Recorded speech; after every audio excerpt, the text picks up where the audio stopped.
Puisalène Radio, au cœur du tempo. Pour ceux qui viennent d'allumer leur autoradio ou leur transistor, soyez les bienvenus sur l'antenne de Radio Puisalène. Vous nous écoutez sur nos 3 fréquences, le 92.5 à Compiègne, le 99.1 à Soissons et le 100.9 à Noyon. Également le streaming internet, on nous écoute partout en France et dans le monde avec radiopuisalène.fr. Nous quittons Compiègne et Marny-les-Compiègnes où nous étions avec ce premier rendez-vous des associations.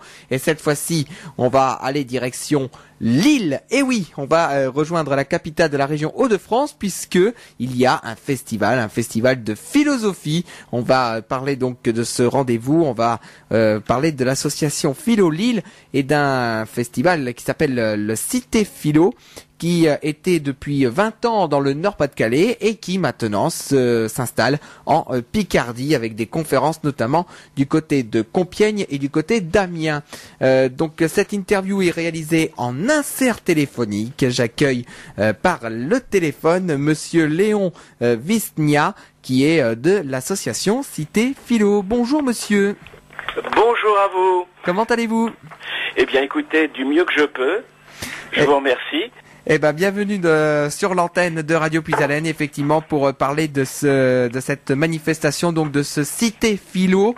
Et on va parler tout d'abord, dans un premier temps, de cette association Philo Lille. Depuis combien de temps existe cette association Philo Lille? L'association en elle-même a été créée en 1996 et la première édition du festival Cité Philo a eu lieu en 1997. Au départ, c'était une tentative, un coup d'essai, et l'intitulé de cette première manifestation donnait un peu le programme de la suite. C'était 100 philosophes dans la cité. Voilà, et donc nous fêtons aujourd'hui en novembre prochain, puisque c'est une manifestation saisonnière qui a tendance d'ailleurs à s'étendre tout au long de l'année maintenant, mais le gros de la manifestation a lieu en novembre dans toute la région Nord-Pas-de-Calais. Mais depuis la 20e édition, depuis la dernière édition, ayant suivi un peu l'évolution géopolitique de la nouvelle région, nous sommes présents en Picardie, à Amiens et à Compiègne. D'accord, donc c'est vrai qu'au départ, cette manifestation donc de Cité Philo était vraiment axée sur l'ancienne région Nord-Pas-de-Calais, si je comprends bien. Oui, c'était une manifestation, si vous voulez, c'est une manifestation nationale qui est soutenue par le Centre national du livre. C'est l'une des 3-4 grandes manifestations soutenues par le Centre national du livre. Donc ça donne un peu sa dimension nationale et européenne, puisque le sous-titre de Cité Philo, c'est Semaine européenne de la philosophie. Ça veut dire que nous tenons bien sûr à inviter des penseurs, des artistes. Nous n'invitons pas que des philosophes, des scientifiques qui appartiennent à d'autres espaces culturels que l'espace français. Et donc, si vous voulez, au départ, c'est une manifestation qui est née quelque part, un peu comme chacun d'entre nous, qui est née à Lille, et puis progressivement, elle s'est étendue, à la région Nord-Pas-de-Calais en un premier temps, les théâtres, les cinémas, les lycées, les librairies, bien entendu, et puis l'an dernier, nous étions présents à Compiègne, où nous avons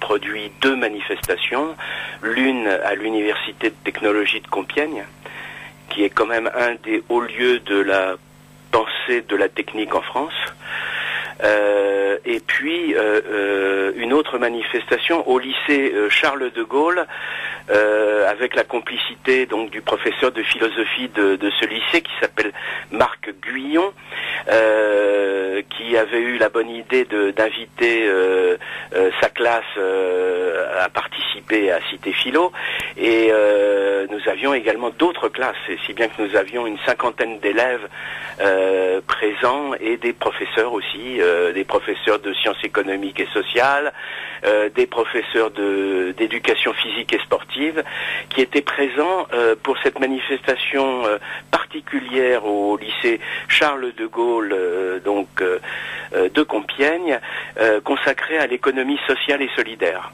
Voilà, qui est un domaine que nous connaissons bien, puisque comme Monsieur Jourdain faisait de la prose, nous pratiquons l'économie sociale et solidaire dans le domaine de la culture depuis que nous existons, au fond. Toutes les manifestations de Cité Philo sont libres et gratuites d'accès. Cité Philo est soutenue par les collectivités territoriales, les villes, la région Hauts-de-France maintenant, qui a reconduit son soutien à Cité Philo, et ce dont nous nous réjouissons, et également les différents départements qui soutiennent cette manifestation donc de philosophie pour tous, de culture partagée, de culture mise en partage, puisque nous accueillons près de 200 penseurs, philosophes, sociologues, anthropologues, artistes chaque année, pour créer des espaces de liberté de penser autrement, par exemple,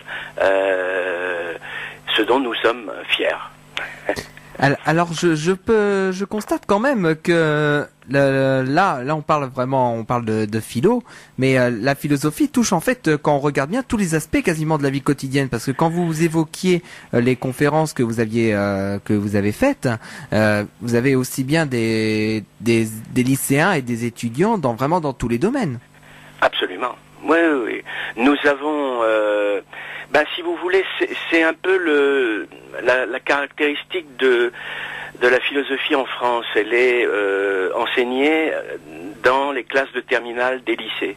Et c'est une exception française en quelque sorte. Ça n'a pas lieu partout en Europe. À partir de cette exception se développe un goût pour la réflexion théorique et pour la pensée philosophique qui n'a pas de limite dans ses objets. Le sport, l'arc.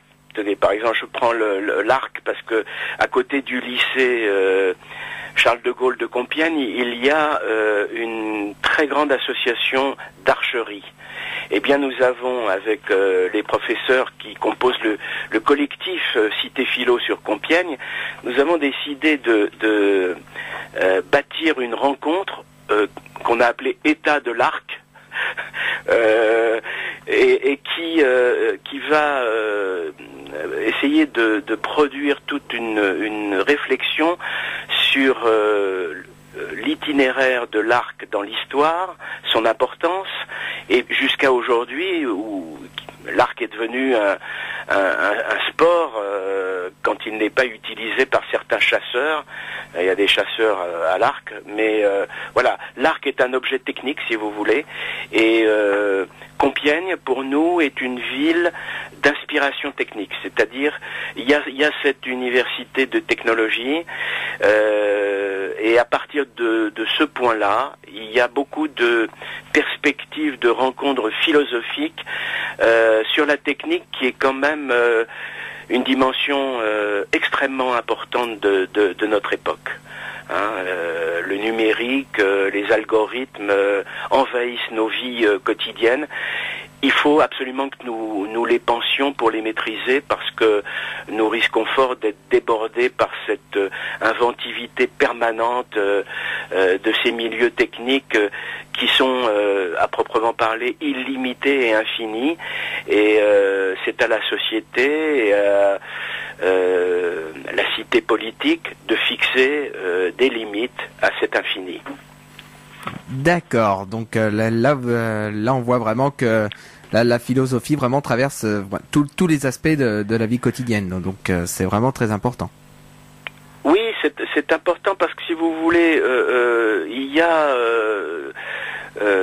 des gens qui ont une disposition philosophique et qui se sont essayés à penser des objets extrêmement divers. Et il n'y a pas de limite en réalité à la manière dont on peut s'emparer d'un objet pour en faire le tour et comprendre ce qu'il est, où il est et le sens qu'il prend pour une société donnée à un moment donné. D'accord. Alors, ce que je vous propose, Monsieur Wisnia, c'est qu'on va faire une première pause musicale dans cette émission du Rendez-vous des associations. Avec plaisir.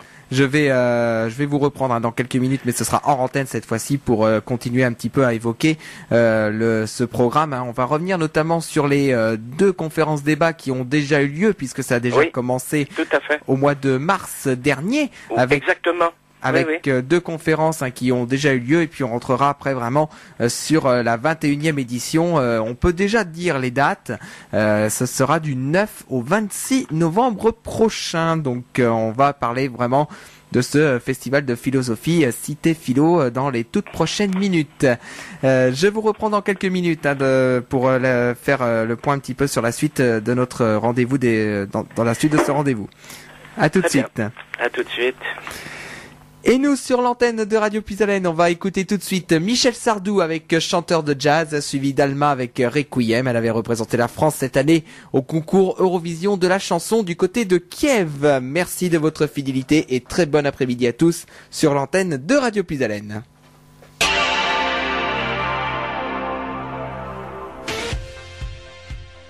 Alma sur l'antenne de Radio Puisalène avec Requiem qui avait représenté la France au concours Eurovision de la chanson. C'était au mois de mai et Alma qui était arrivée 12e cette année pour la France. Donc voilà un petit peu, c'était donc Alma sur l'antenne de Radio Puisalène. On reprend ce rendez-vous des associations, deuxième partie avec Monsieur Léon Wisnia qui représente l'association Philo Lille. On parle de ce festival Cité Philo. Est-ce que vous êtes toujours là ?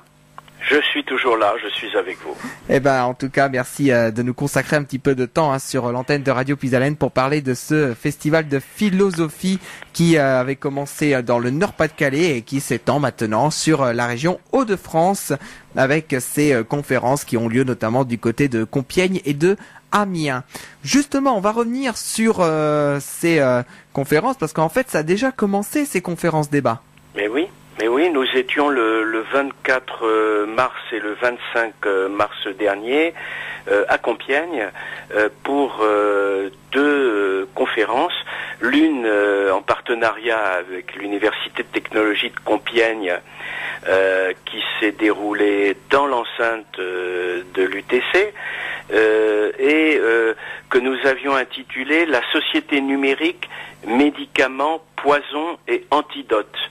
Alors là, si vous voulez, il s'agissait de faire un peu le point sur la question de l'ubérisation de la société, des big data, de toutes nos données personnelles qui passent dans les énormes ordinateurs des grands de la high-tech qui sont en général des Américains.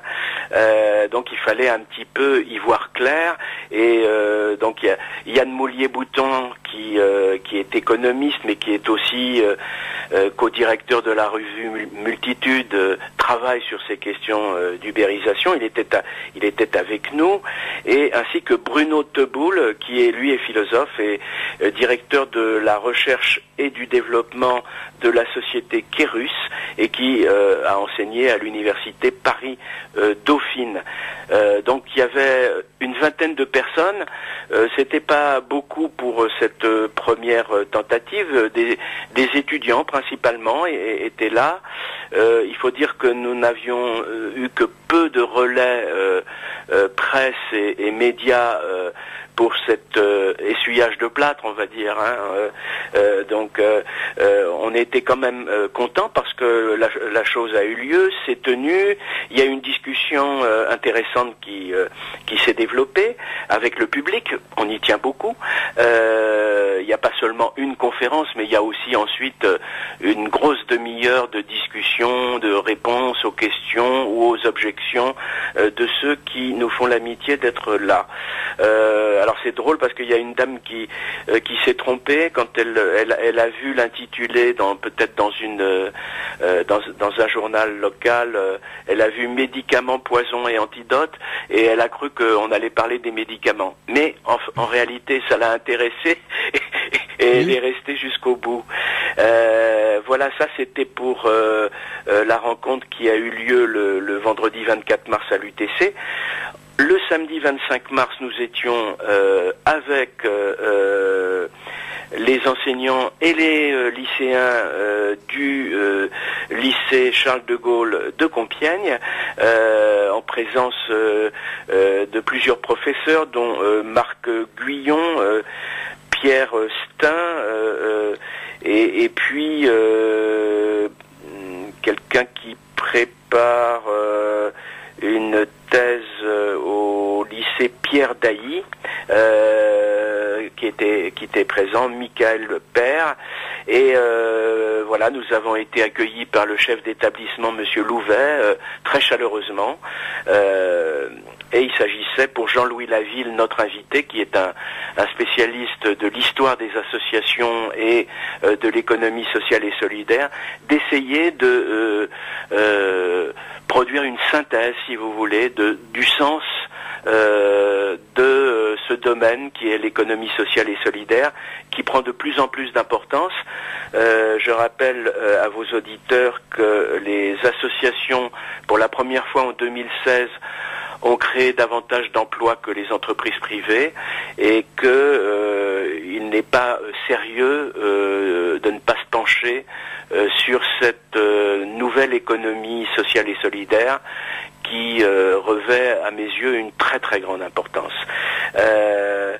J'en profite aussi pour dire que Cité Philo, Festival de philosophie, il nous parle d'économie sociale et solidaire. Qu'est-ce que ça veut dire ? En fait, ça veut dire que dans Cité Philo, si vous voulez, on parle de la philosophie au sens large, c'est-à-dire au sens où n'importe qui peut réfléchir et penser un problème, quel qu'il soit. Évidemment, nous le faisons de préférence, le plus souvent, avec des professeurs agrégés, docteurs, appartenant à l'université ou ayant publié des ouvrages de référence. Mais nous pensons absolument avec tout le monde, avec tous ceux qui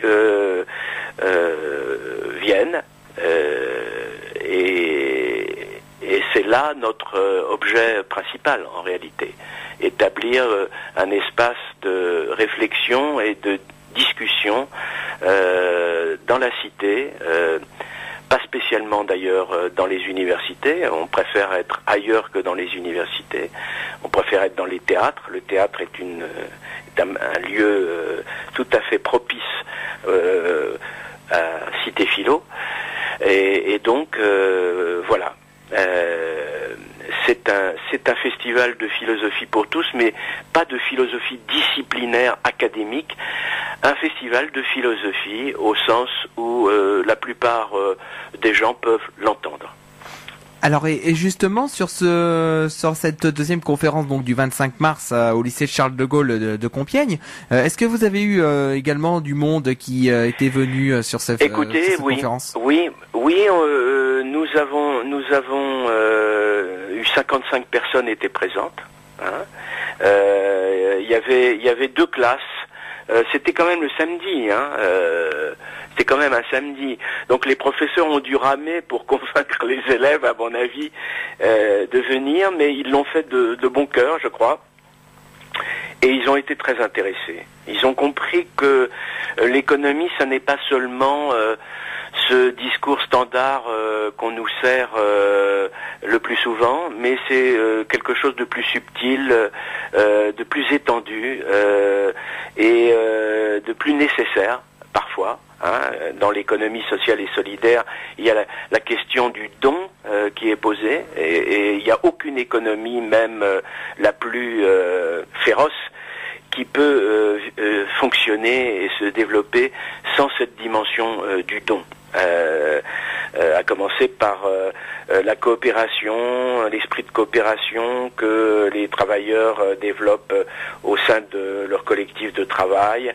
Il y a toujours une partie qui n'est pas calculable dans l'économie.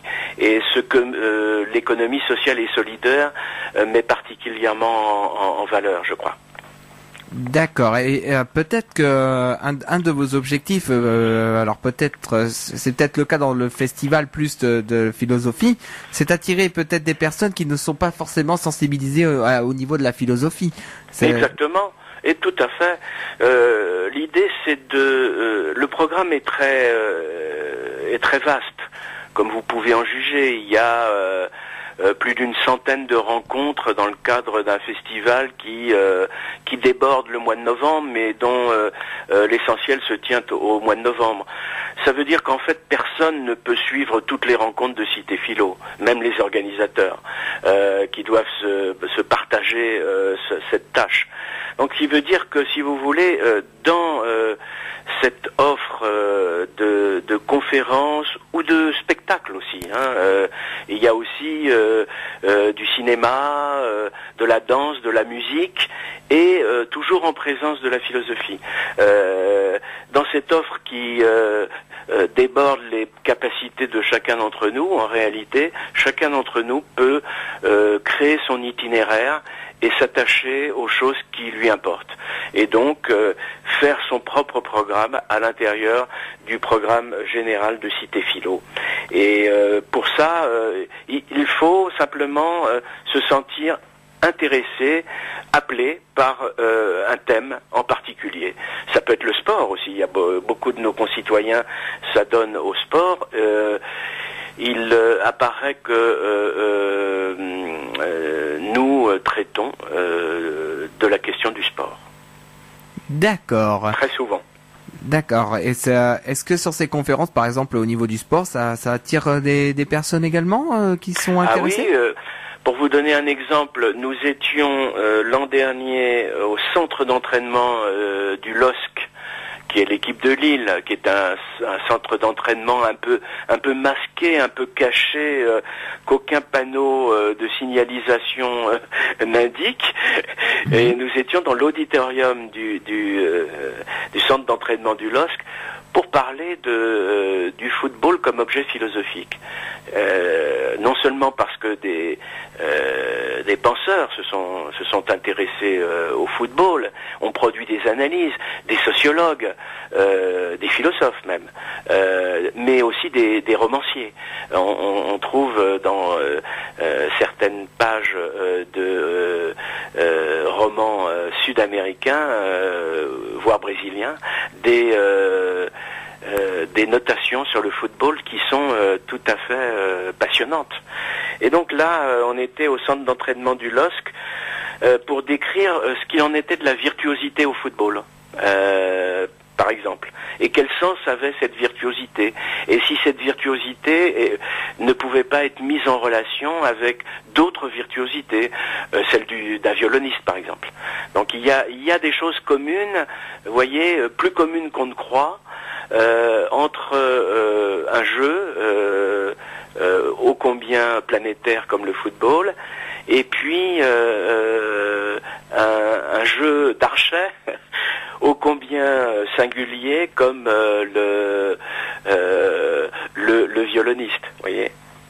D'accord. Donc là, on voit quand même le parallèle entre le sport et puis même les arts, en fait. Eh oui, bien sûr, parce qu'il y a des artistes au football, il y en a, bien sûr. Nous savons qu'il y a des artistes au tennis.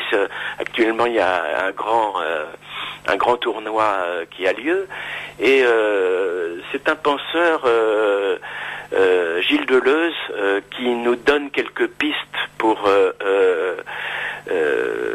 dominée dans la virtuosité de ces sportifs qui confinent à l'art parfois. Vous voyez, où des gens créent des figures absolument inédites. C'est vrai des footballeurs. On a en mémoire la virtuosité de Zidane, par exemple, qui crée des figures qui n'existaient pas auparavant. Bon. Mais on a aussi des tennismen qui créent des coups qui n'existaient pas auparavant. Et donc, comment est-ce qu'on parvient à une telle singularité qui ne reste jamais singulière bien longtemps, parce que tous les copains finissent par imiter cette invention, vous voyez.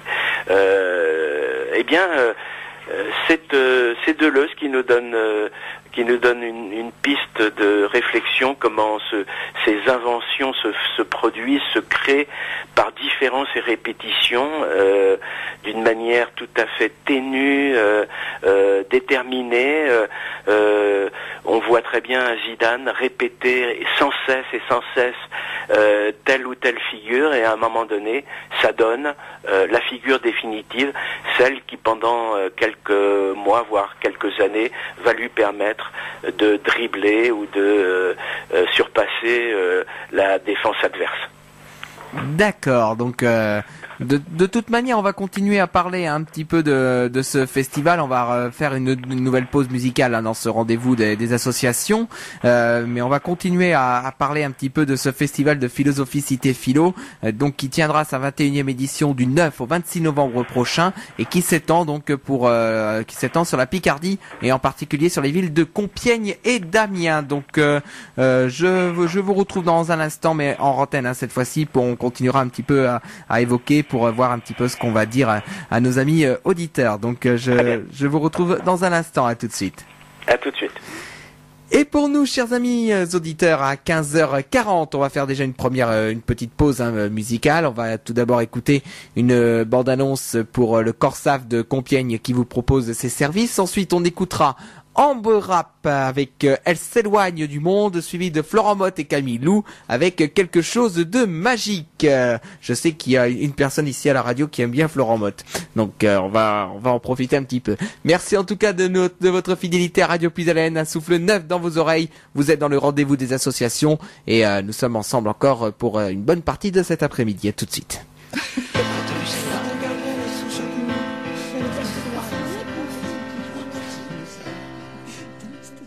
Florent Mott et Camille Lou sur l'antenne de Radio Plus Haleine avec Quelque chose de magique.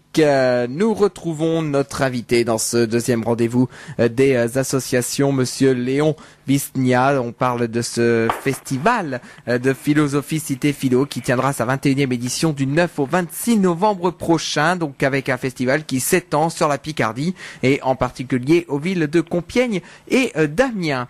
Alors, Monsieur Wisnia, est-ce que vous pouvez nous préciser un petit peu le nombre de conférences qu'il y aura dans ce cadre de ce festival Cité Philo? Oui, alors le nombre de conférences total de conférences, c'est difficile de le dire aujourd'hui, mais le festival, c'est toujours et d'autant plus qu'on s'est étendu à la Picardie, comme vous le rappeliez à l'instant, c'est plus d'une centaine de rencontres de philosophie, mais aussi avec des sociologues, des artistes, des scientifiques, des historiens. C'est un festival de pensée, finalement, où le cinéma est présent, le théâtre est présent, la musique est présente. Nous aurons, je crois, pouvoir le dire, même si c'est un peu tôt aujourd'hui, à l'abbaye de Saint-Riquier, nous aurons, dans le cadre de la programmation musicale de l'abbaye, une intervention de philosophes sur un thème qui n'a pas encore été arrêté, mais le principe, lui, a été arrêté. Et donc, l'abbaye de Saint-Riquier accueillera un philosophe dans le cadre du festival Cité Philo cette année. Voilà, je crois pouvoir le dire. D'accord. Et donc il y a donc cet événement du côté de Saint-Riquier. Puis vous me parliez également en antenne d'un autre événement qui aurait lieu peut-être du côté du Familistère de Guise. Oui, le Familistère de Guise est un haut lieu de l'utopie réalisée, de ce qui était au départ une utopie et qui a donné lieu à un projet, puis à une réalisation qui dure, semble-t-il, qui dure. Alors, qui dure peut-être avec une dimension patrimoniale en plus. Et donc là, nous organiserons une séance sur l'utopie avec Pierre Macheret et Thierry Paco. Et je pense que ça vaudra le déplacement. Si vos auditeurs suivent un petit peu le programme de Cité Philo en novembre prochain, qu'ils ne ratent surtout pas ce rendez-vous sur l'utopie. Je pense que ce sera absolument passionnant. D'accord. Et puis donc, comme c'est vrai que comme je vous ai dit en antenne, on refera peut-être une émission sur ce rendez-vous des associations. Vous pourrez parler plus en détail de ce festival de Philosophie Cité Philo, parce que pour tout vous dire, le festival n'est pas encore, le programme n'est pas encore complètement finalisé. Le programme n'est pas complètement finalisé parce que nous sommes à peine au début du mois de juin et que, en règle générale, on rend d'abord on attend les dernières sorties éditoriales du mois de septembre, parce qu'il y a souvent en septembre beaucoup de livres importants de philosophie qui paraissent, et donc on attend ce moment-là, et disons que vers la dernière semaine de septembre, on aura finalisé en détail tout le programme et on sera capable de donner des envies, j'espère, et d'apporter des précisions à vos auditeurs. Et de toute manière, on ouvrira à nouveau l'antenne à votre association. Si vous souhaitez réintervenir au courant octobre, on reprendra un rendez-vous et puis comme ça, vous pourrez réintervenir sur l'antenne de Radio Puisalène pour parler de votre festival. Avec plaisir. Simplement vous dire aussi que sur Compiègne, à proprement parler, Michael Père, qui est professeur de philosophie au lycée Pierre Dailly de Compiègne, devrait construire une séance pour ses élèves, mais aussi pour les gens de l'extérieur, pour un public large, une séance autour de philosophie du rock. Plusieurs auteurs, plusieurs philosophes ont produit des analyses extrêmement intéressantes sur le rock'n'roll, et ça n'est pas simplement, vous voyez, un moment de création musicale ou de danse, mais c'est aussi un objet philosophique. Il suffit pour ça de s'en donner la peine et d'essayer de penser le rock'n'roll comme si c'était un objet philosophique pour qu'il le devienne. Également sur Compiègne, nous allons produire une soirée autour du jeu vidéo. Le jeu vidéo, c'est un loisir, quelquefois un art, souvent un poison. Il y a des remèdes au poison, il y a des antidotes. Il faut simplement se demander pourquoi à un moment donné des gens basculent dans l'addiction aux jeux vidéo et finissent par abdiquer toute liberté. C'est la question de la liberté, au fond, qui est toujours posée à travers la question de l'addiction, que ce soit à l'alcool, que ce soit au chocolat au lait, ou que ce soit aux jeux vidéo. D'accord. D'accord. Ça, c'est pour les gourmands, l'addiction au chocolat. Ah bah oui, mais il y a toutes sortes d'addictions, vous savez. Ah oui, c'est sûr. C'est sûr, effectivement. Voilà, au moins, au moins, j'espère en tout cas, parce que je pense qu'on a fait à peu près le tour sur ce festival de philosophie Cité Philo. Je pense que là, au moins, ça a donné l'occasion déjà d'en parler, de dire à nos auditeurs que ça existe, hein, que ce festival qui avant existait dans le Nord-Pas-de-Calais est depuis venu en région Picardie.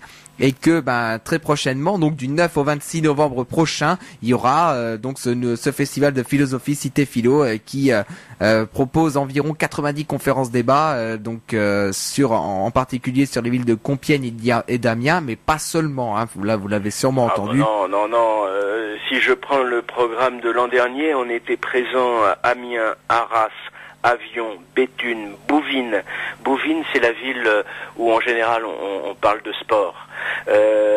Calais, Cambrai, Canfin en Pézelle, Compiègne, Douai, Aubourdin, Hénin-Beaumont, Lille, Lomme, Paris, Roubaix, Saint-Omer, Tourcoing, Valenciennes et Villeneuve-d'Ascq. Vous voyez que on joue absolument ce jeu qui nous semble-t-il est l'orientation de la nouvelle équipe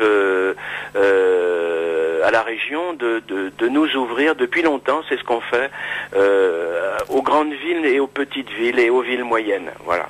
On essaie d'être présent sur tout le territoire des Hauts-de-France, et grâce à vous, grâce à vos auditeurs, j'espère que nous y parviendrons de mieux en mieux.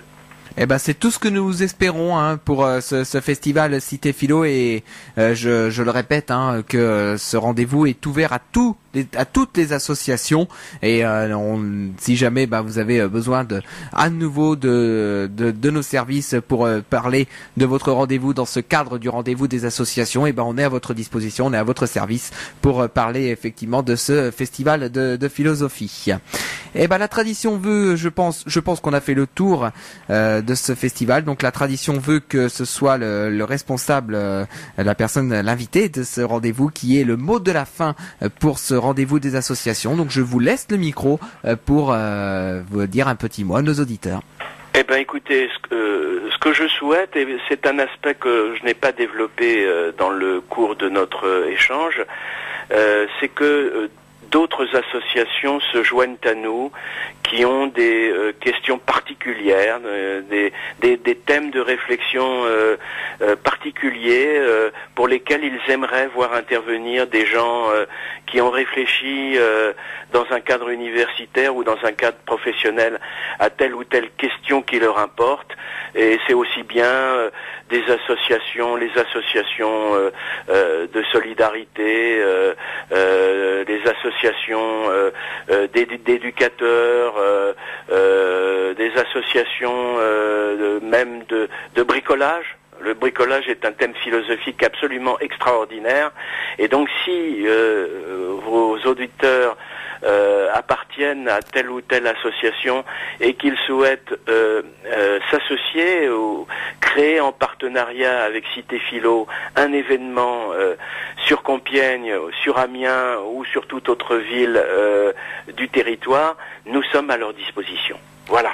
Alors dans ce cas-là, on va peut-être te donner un numéro pour contacter la Cité Philo si jamais les auditeurs sont intéressés. Mais bien sûr, vous pouvez nous contacter au 03 20 55 66 34 ou nous envoyer un mail à Cité Philo, comme la cité et comme la philo, tout attaché en un seul mot, citéphilo@wanadoo.fr. Voilà, donc tout est dit. Et puis si jamais l'information vous intéresse et que vous n'avez pas eu l'occasion de prendre note, ne vous inquiétez pas, vous pouvez appeler notre secrétariat. Le secrétariat de Radio Plus Haleine est à la disposition également des associations. On vous redonnera toutes les informations nécessaires. Je vais vous remercier, Monsieur Léon Wisniak, d'avoir accordé quelques minutes au micro de Radio Plus Haleine pour ce rendez-vous des associations. N'hésitez pas à nous recontacter pour éventuellement parler de votre festival de philosophie aux alentours du mois de septembre ou d'octobre.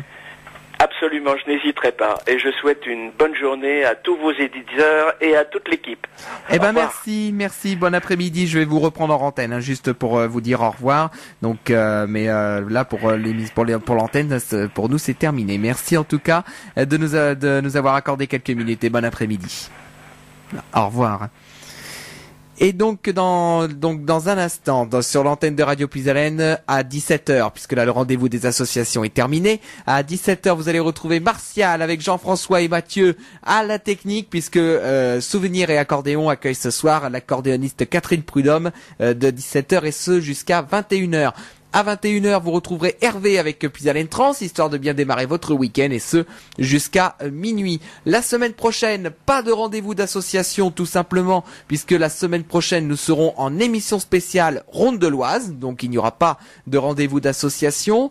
Pas de rendez-vous d'association également dans 15 jours. On se retrouvera normalement le 23 juin, et j'accueillerai un habitué des rendez-vous des associations, puisque j'accueillerai l'association de mise en valeur du château de Coucy. Nous parlerons de ce fameux spectacle Sortilège, donc avec, je crois, une petite nouveauté cette année, puisqu'on fête les 100 ans de la destruction du château, du donjon du château de Coucy. Donc, prochain rendez-vous des associations, dans 3 semaines le vendredi, mais peut-être que d'autres animateurs prendront des associations dans les semaines à venir, auquel cas vous serez naturellement informés. N'oubliez pas que vous retrouvez également ces interviews sur notre chaîne YouTube Radio Puisalène, où vous retrouvez toutes les émissions à thème et toutes les interviews qui vous sont proposées tout au long de la semaine.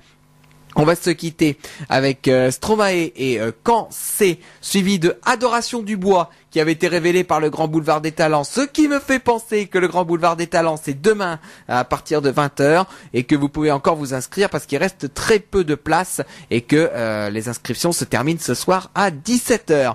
Voilà le programme qui vous attend, mais tout de suite on va parler du rendez-vous des associations, c'est-à-dire toutes les associations qui nous ont fait confiance pour parler un petit peu de leur programme. Mais pour l'heure, sur l'antenne de Radio Puisalène, vous allez pouvoir régler vos montres, car il est exactement... Sur Puisalène, il est exactement... Il est 16h02. Très bon après-midi sur Radio Puisalène, un souffle neuf dans vos oreilles.